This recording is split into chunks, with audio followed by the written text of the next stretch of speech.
हाय friends, नमस्कार। Welcome to Sai Sanjita lifestyle YouTube channel. आज हम देखा बिना प्याज रसुण प्रस्तुत कोबी तरकारी। से मु अल्प किसी तेल नहीं कड़े भलसे गरम कर चीनी पकई अल्प ताकू नाली होगा पर्यंत ऊपर को फुटला पर्यंत भलसे फुटे नवा।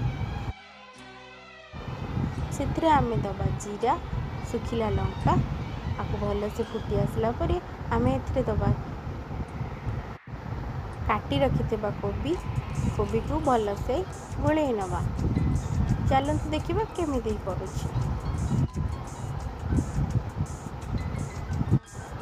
देखते केमी नाली भाई फुटी जापर काटी रखि कोबी को ये पकई दूसरी भलसे पकई सारापर आपको एपट सेपट कर खड़िका साहाଯ୍य भलसे गोल नवा।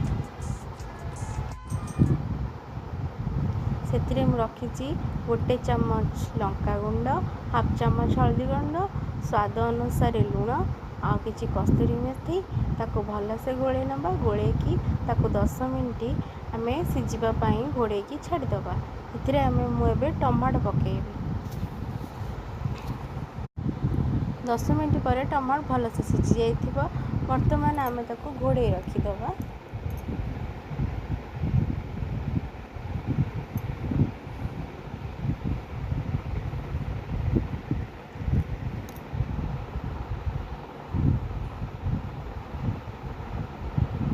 10 मिनट पर भलसे सिझी जाइए कोबी। आम गोटे थर खोलिकी भलसे चेक कर नवा। एपट सेपट कर देखीदबा।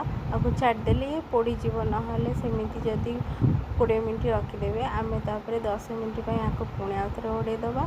10 मिनट पर हो सारापर आम भलसे खोली नवा। खोलिकी से पकेबा आम धनिया गुंड, गरम मसला, दालचीनी गुंड। बर्तमान प्रस्तुत हो गला कोबी तरकारी।